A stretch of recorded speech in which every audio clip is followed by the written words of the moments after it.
raadiyoonii Dirree Shaggar. raadiyoonii Dirree Shaggar. raadiyoonii Dirree Shaggar.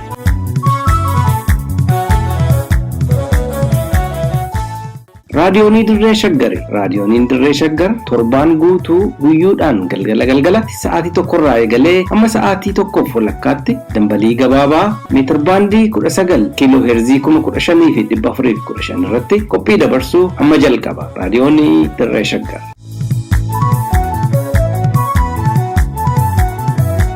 Yooyaa akka mooltan dhaggeeffattoota raadiyoonii Dirree Shaggar onkoloolessa 26 bara 2014 oduu isin dhageechifna. Oduu waliin Angurmeechaa Gammachuuti. Poolisoonni humna addaa Oromiyaa biltiginnaa ganuun waraana bilisummaa Oromootti dabalamaa jiraachuun dhagahame. Sirna bara baraan garbummaa itti fe'u irratti haati Oromoo ilmaan ishee erguu hin qabduu jedhe addi bilisummaa Oromoo. Muusaa Faaqii haala wal waraansa Itoophiyaa keessatti gaggeeffamaa jiru xiyyeeffannoon hordofaa jiraachuu himan. Waraanni hatattamaan dhaabbachuu akka qabulleen gaafataniiru. Kunneen ijoowwan oduu keenya ammaaf qabanneeti amma tokko tokkoon isin dhageechisa.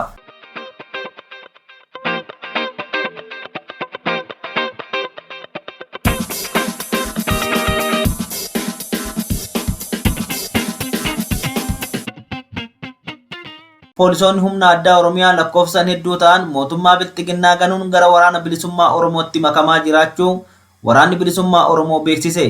Dubbi himaa waraana bilisummaa Oromoo idil addunyaa Odaa Tarbii ergaa fuula Tiwiitarii isaanii irratti barreessaniin poolisoonni humna addaa Oromiyaa lakkoofsaan 1165 ta'an onkoloolessa 24 bara 2014 sirna biltiginnaa ganuu yoo ibsan poolisoota ganan kanneen keessaa kanneen 400 ta'an hidhannoo guutuudhaan karaa laga xaafoo waraana bilisummaa Oromootti makamuu beeksisaniiru. Humni addaa naannoo Amaaraa fi garee finxaaleeyyii faannoo lola adda waraanaa Daseetti gaggeeffamaa ture wal qabatee waan sabaan Oromoo ta'aniif qofa haleellan gidduu kana naannoo Amaaraatti poolisoota humna addaa naannoo Oromiyaa raayyaa ittisa biyyaa fi jeneraalota akkasumas milishoota Oromoo irratti raawwatan kanneen isaan aarsee fi gaabbisiise. Poolisoonni sabboontonni Oromoo nyaaphaa waliin hiriiruu hadheeffachuun gara mooraa waraana bilisummaa Oromootti dabalamuun kan himame ta'uusaa maddiitti fuulduratti illee dabalamuuf keessan mari'ataa akka jiran madda amanamaarraa hubachuun danda'ameera.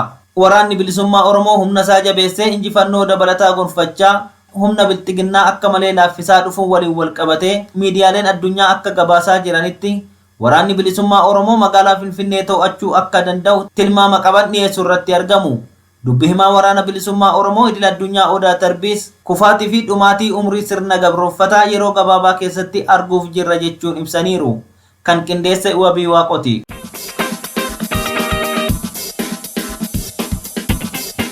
Mootummaan biltiginnaa muddama keessa seenuun wayita wanta qabatee gadhiisu wallaalaa jiru kanatti sababni haati Oromoo ilmaashii sirna gabroonfataatiif ergitee lola ilmaan Oromoo hin ilaallanne irratti hiriirsituuf akka hin jirre dameen dubartootaa fi daa'immanii addi bilisummaa Oromoo hubachiise. Damee dubartootaa fi daa'immanii addi bilisummaa Oromoo ibsa gidduu kana baaseen akka eeretti lola Oromoo hin ilaallanne irratti ilmaan Oromoo ficcisiisuuf waamicha duulaa mootummaan biltiginnaa dhiyeessu gabrummaa bara baraan Oromoo irratti fe'amaa turee fi jiru yoo hammeesse malee waan hin furreef haati Oromoo ilmaashii gara sanatti erguu akka hin qabne hubachiiseera. Haati Oromoo mirgi uummata Oromoo wayita sarbamutti qabsoo mirga ofii kabachiisuuf taasifamaa ture irratti ilmaashii eebbiftee hiriirsuu maddiitti qixxee dhiiraa qabsoo bilisummaa uummata Oromoo irratti hirmaachuun akkasumas gaggeessuun kan beekamtu ta'uu kan eere ibsi kun yeroo kamiyyuu caalaa bilisummaa uummata Oromoo fi mirga abbaa biyyummaa Oromootiif falmuuf qabsoo taasifamu keessatti qooda jabaa qabaachaa akka jiran ibseera. Dameen dubartootaa fi daa'imman adda bilisummaa Oromoo sirni biltiginnaa duula maqaa Oromootiin waamaa jiruu fi bara baraan lolatti ilmaashii oofu kana irratti akka hin hirmaanneef haati Oromoo ilmaashee gorsuu fi dhorkuu akka qabdu hubachiiseera. Dubartoonni, dargaggoonni fi uummanni Oromoo jaarmiyaa isaanii akka jabeeffatanii fi mootummaa ce'umsaa biyyaalessa Oromiyaa ijaaramu keessatti qooda fudhachuun dirqama lammummaa akka ba'an akkasumas dubartoonni humna waraanaa, poolisii fi caasaa garaagaraatti hojii mootummaa irra jiran qabsoo bilisummaa Oromootti makamanii qooda lammummaa irraa eegamu akka bahan waamicha taasiseera. Liiban Jaarsotu qindeesse.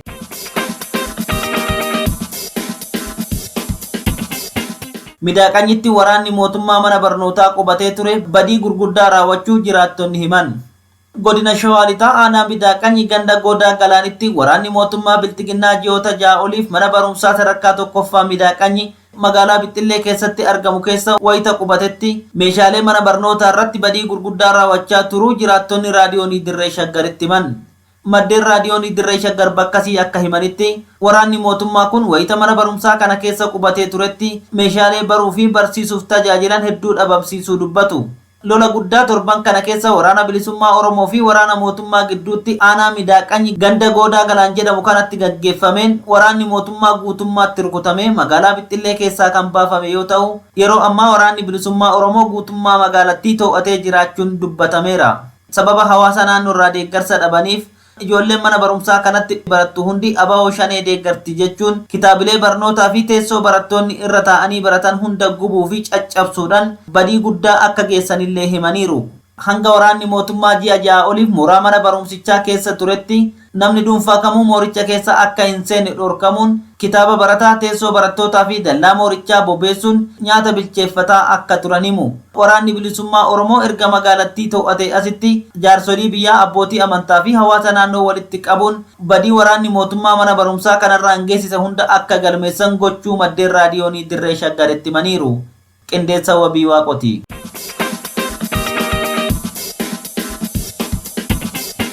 Keeniyaan daangaa ishii Itoophiyaa waliin qooddattu cufuu beeksifte. Walwaraansi guutummaa Itoophiyaa keessatti babal'achaa dhufe akka ishii yaaddesse kan himtu biyyi ollaa Itoophiyaa Keeniyaan daangaa ishii Itoophiyaa waliin qooddattu cufuuf kan murteessite ta'uu ibsite. Mootummaan federaalaa walwaraansa waraana bilisummaa Oromoo fi humnoota Tigraay waliin taasisaa jiruun qarqararraa dhiibame gara giddu galeessa biyyattiitti siqaa dhufuu walqabatee labsii yeroo muddamaa gidduu kana labse hordofee godaansa gara biyyattiitti taasifamuu malu to'achuu akka dandeessuuf Keeniyaan daangaa ishii akka cuftu murteessuu ishii Citizen TV'n gabaaseera.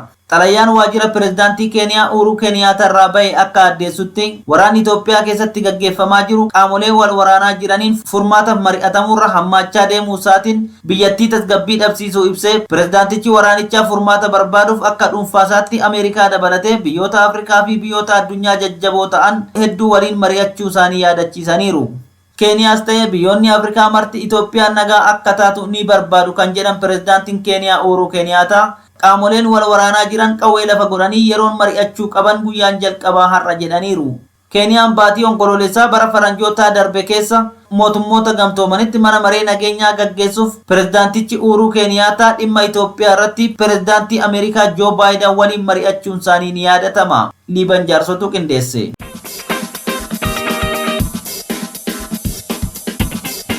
Walwaraansa Itoophiyaa keessatti adeemsifamaa jiru xiyyeeffannaan guddaan kennamee fi hordofamaa akka jiruu fi qaamoleen biyyattii keessatti walwaraanaa jiran hatattamaan dhukaasa akka dhaaban gamtaan Afrikaa gaafate. Koomishinarri gamtaa Afrikaa Muusaa Faaqii akka jedhanitti qaamoleen wal waraanaa jiran bu'aa biyyaaf jecha lola dhaabanii marii naga qabeessan qofa furmaata fiduu irratti xiyyeeffachuu qabu. Qaamoleen hunduu wal waraansa dhaabanii tokkummaa biyya isaanii fi walabummaa daangaa biyya isaanii waliin ta'uun akka eeganiif waamicha kan dhiyeessan koomishinarichi. Kana gochuuf wal waraansi hatattamaan akka dhaabbatu gaafachuun lubbuu namaa, qabeenya lammiilee fi bu'uuraalee misoomaa mootummaaf eeggannoon guddaan godhamuu akka qabus dhaamaniiru. Qaamoleen wal waraanaa jiranii fi deeggartoonni isaanii haaloo wal ba'uuf jecha hawaasa irratti miidhaa geessisuu, haasaa jibbinsaa fi qoqqooddaa baabsu akkasumas jeequmsa kakaasurraa of qusachuu akka qabanis gorsaniiru. Faallaa kanaa garuu wal waraansi guutuu biyyattii keessatti hammaatee jiru akka hin dhaabbannee fi biyyattii keessatti nagaa fi tasgabbiin hawaasaa akka hin bu'uurofneef jecha hojjechaa kan jiru mootummaan bilxiginnaa yeroo ammaa kana lammiileen biyyattii hundi dirqamaan gara adda waraanaatti akka duulan ajajuun waraanni akka hammaatuuf cimsee hojjechuu irratti argama. Waamicha Abiy Ahmed karaa fuula feesbuukii isaa gidduu kana lammiileen biyyattii hundi hojii keessan dhiiftanii gara adda waraanaatti duuluu qabdu jedhee barreesse. Dhaabbanni feesbuukii seera itti fayyadama feesbuukii cabseera. Hawaasni walirratti akka duulu taasiseera jechuun haquun kan yaadatamudha. Kan qindeesse Wabii Waaqoti.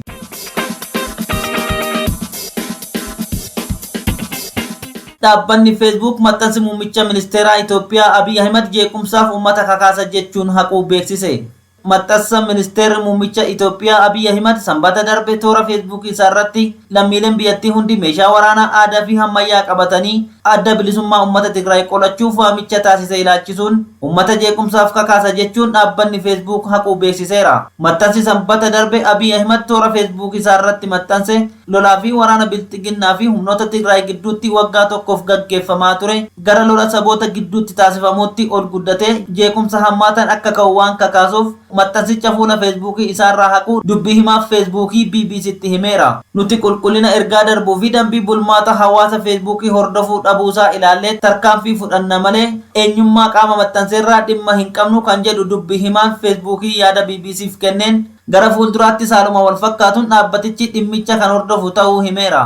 Waraanichi hammaachaa dhufuu hordofee labsii kitatii fi yaagar hilluunaa jedhuun labsame lolicha gara ummataatti guddisuun biyyattii balaa hammaataaf saaxila jedhamee hawaasa idil addunyaarraa qeeqa guddaa kaasaa turuunsaan yaadatama. Liiban Jaarsotu qindeesse.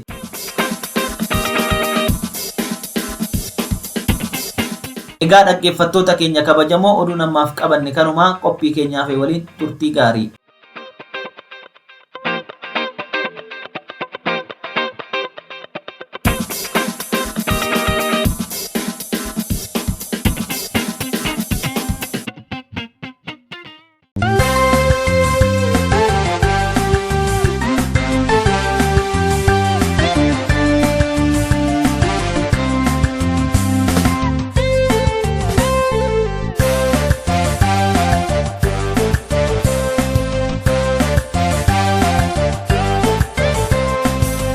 Garabati ilma dhugaantiike Oromoo turkeesse bilisummaa deesse kan taane taasiste fagoo dhiheessite saba guutuu boonsiyaa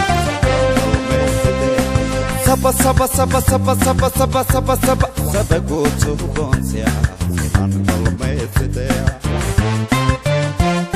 Oromummaa qofaan yakkamnaan kee qomoo Nagaan bahee galoo dhabsiis naannoo Oromoo keessi kee boora'aan qabsootti hiikame ga'een of tuultoota laayyootti diigame ga'een of tuultoota laayyootti diigame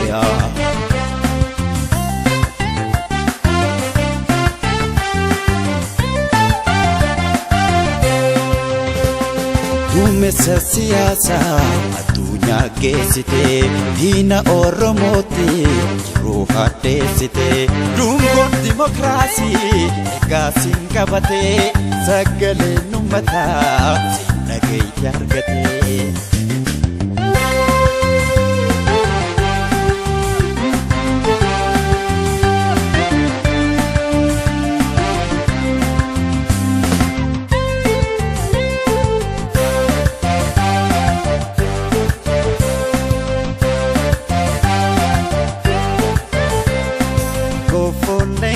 Fatin opposi la leni Pensi fananjira of doba kendalin Bakal chatu sirraif kata ketu manja Debo bili suma setogal mangaya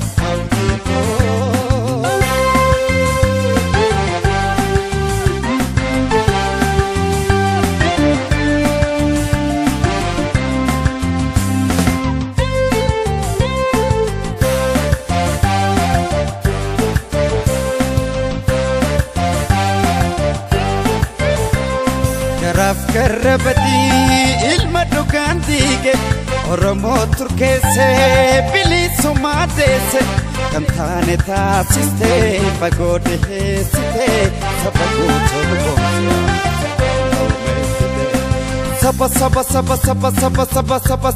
saba guutuu boonsiyaa seenaan galmeessite karaa dabba deemnee akkaan seennee qiilee Danti gababa fi qajeelaa nuuf filee leenca qabsoo sabaa itti gootee bifa nurii bilisummaa adda keerraa ifa nurii bilisummaa adda keerraa ifa.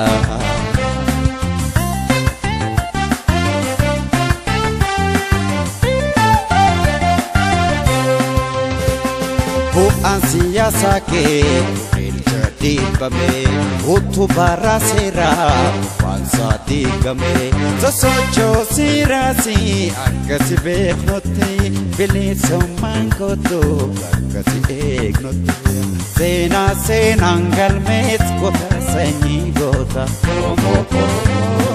dukkanni simbariit kayoon kee asheeta maaf nulla meessine hatiijuu haadheesse.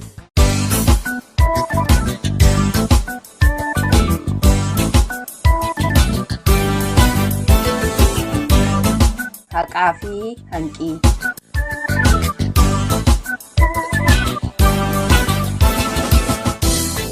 Oromoonni haqatti amana. Dhugaa galchuu fi dhugaa fudhachuun haqa baasa. Haqni qaama qorqalbii isaati. Hanqiin namaa namatti darbuun qooda yookaan cubbuu jedhee amana. Haqa namaa hin dabsu garuu haqni isaa sarbamaa jira. Sagantaa kanaan haqaa fi hanqii faana dhoofnee dhugaa Oromoon dhabee fi lafarratti mul'atu iyyaafannee qorree qorannee isiniif dhiyeessina. Haqaa fi hanqii.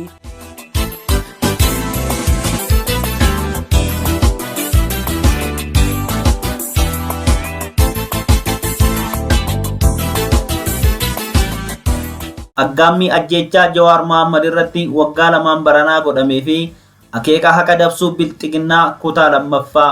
Akkam jirtu dhaggeeffattoota keenya kabajamoo. Sagantaa haqaa hanqii torban darbee keessatti aggaammii ajjechaa Jawaar Mohaammed irratti waggaa 2 baranaa raawwatame ilaalchisuun taatee akka lakkoofsa Habashaa galgala onkoloolessa 11 bara 2012 ta'ee fi haqni ukkaanfamuuf akkamitti akka yaalame isiniif dhiyeessinee turre. Qophii keenya har'aatiin itti fufa qophii torban darbee qabannee dhiyaannee jirra. Akkuma caqastanitti Jawaar Mohaammed taatee sana qaama olaanaaf ibsuuf yaalaa jiraachuu fi eegdonni isaa immoo aggaammiin sun seeran alaa fi waan haqa namaa dabsu ta'uu wayita walgahanitti waan dhufu hunda ofirraa qolachuuf murteechuu isaanii ibsuun ture kan bulfanne. Kutaa 2ffaa fi inni xumuraa kunooti nu caqasaa.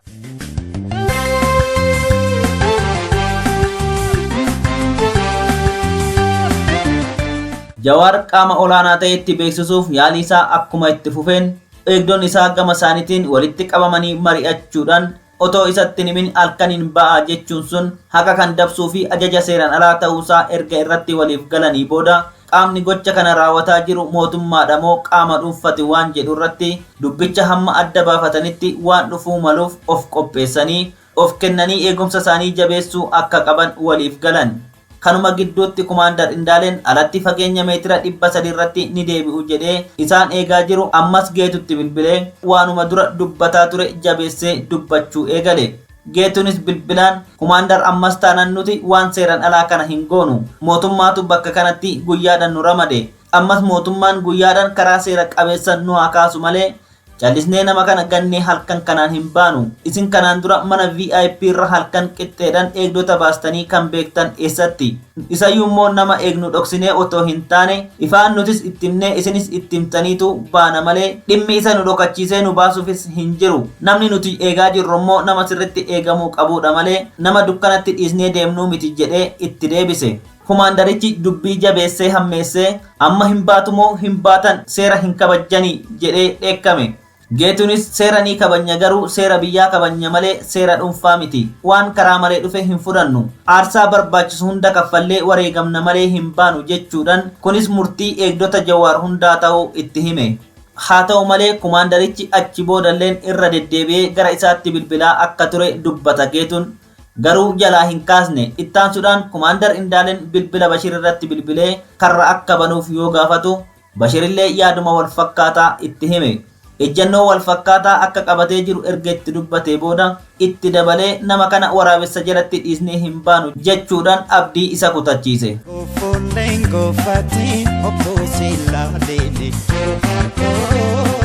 Yaaliin kumaandar Indaalee erga fashalee booda xiqqoo ture paatrooliin poolisii federaalaa fi poolisiin Finfinnee mana Jawaaritti dhiyaachuudhaan irra marsuu eegalan.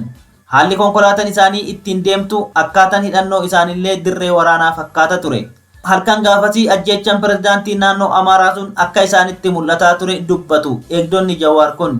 kunis haala wal fakkaatan akka karoorfamee jiru isaanitti agarsiise. Otoo hin turin poolisiin bulchiinsa Finfinnee konkolaataa irraa bu'anii bakka qabachuudhaan fuuldura mana Jawaaritti eegdota isaatti meeshaa isaanii kan nyaachifatan arginaan isaanis qophaa'oo turan.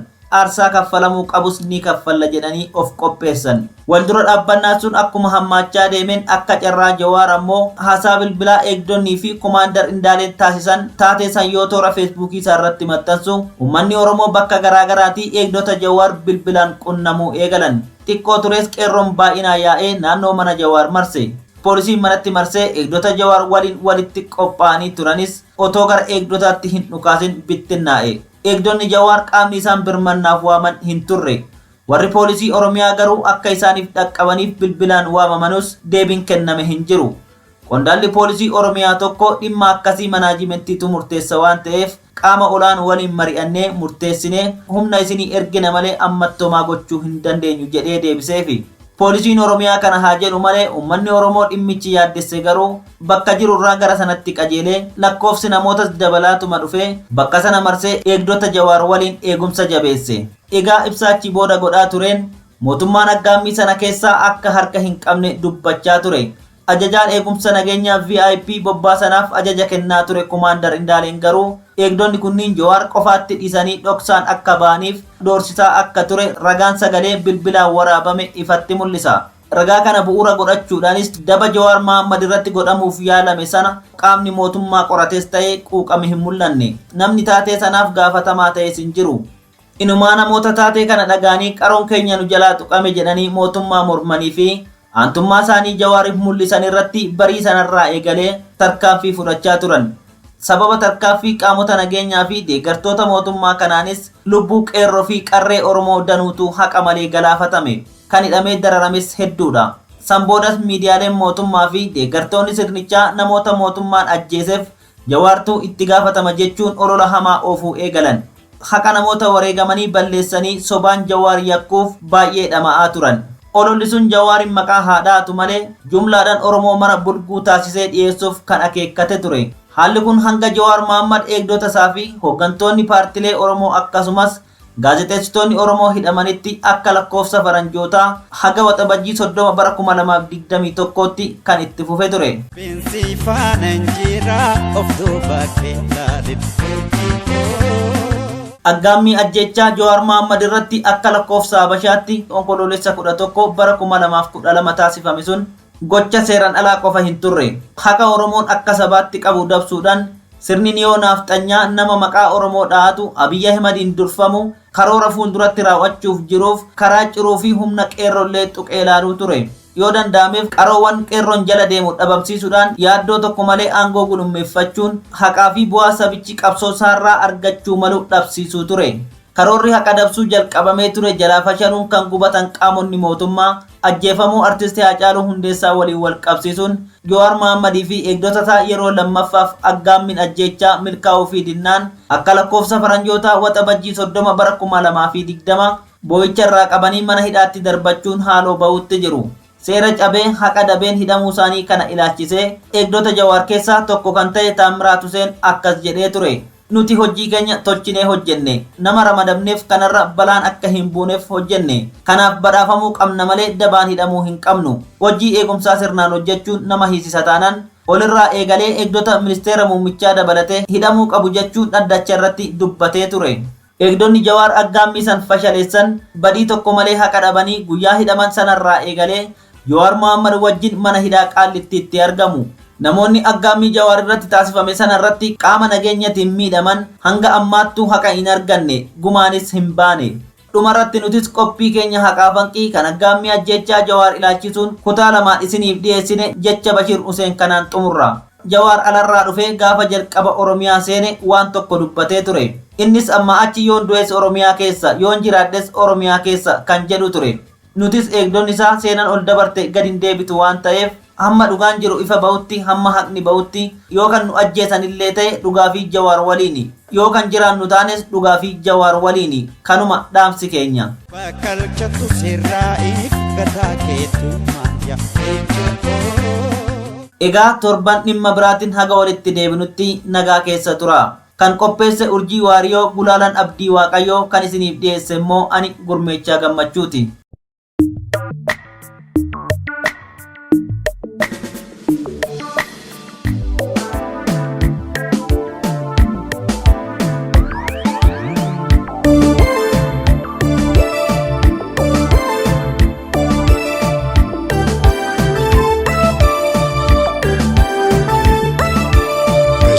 بشرني قلت ما قري بشرني قلت ما قري يوم دي نفخنتي أبا كرف كري يوم دي نفخنتي أبا كرف كري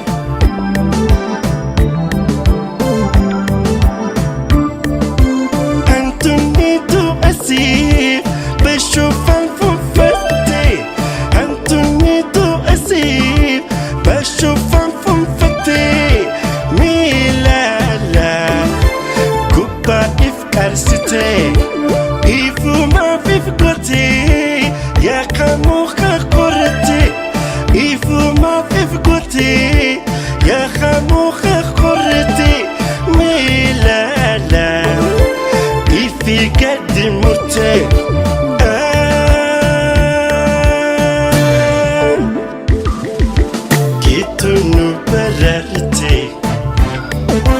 Dawit nubonsite Kenny dan kamane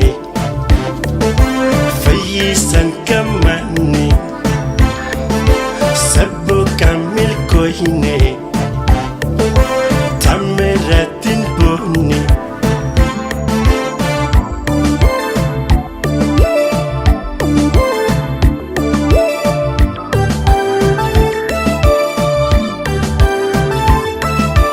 Karayon Oromo Jawar apa sabah Karayon Oromo Jawar apa sabah Oromo khabdatu Sito kichakaba Oromo khabdatu Sito kichakaba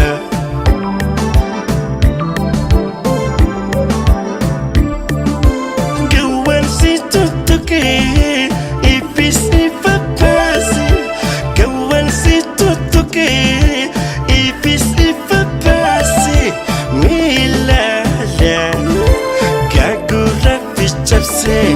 Shitanu makamtu Gashi isa kursi Shitanu makamtu Gashi isa kursi Milala Khara isa basi Dawar ifa sabah Dam sudah ifraki Jawar ifa sabah Dam sudah ifraki Human majira Yom iftu ba'arki Human majira Yom iftu ba'arki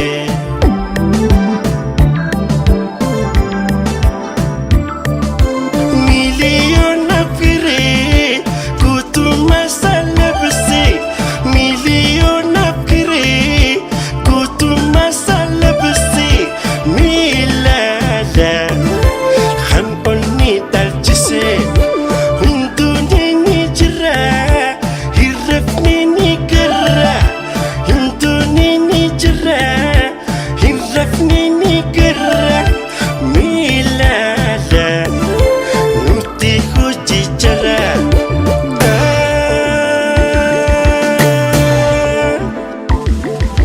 Shanginu bararte Dastanu bonsite Habibin kamane Tafarin kamane Sultan Siti bonne Badadati bonne Kokaladan bonne Sabonotan bonne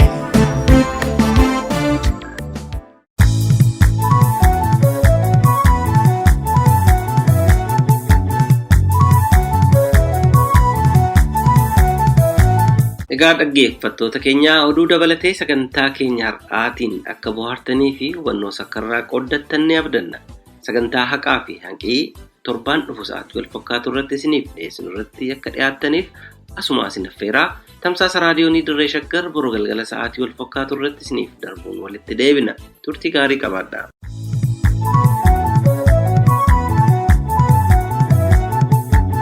raadiyoonii Dirree Shaggar. raadiyoonii Dirree Shaggar. raadiyoonii Dirree Shaggar.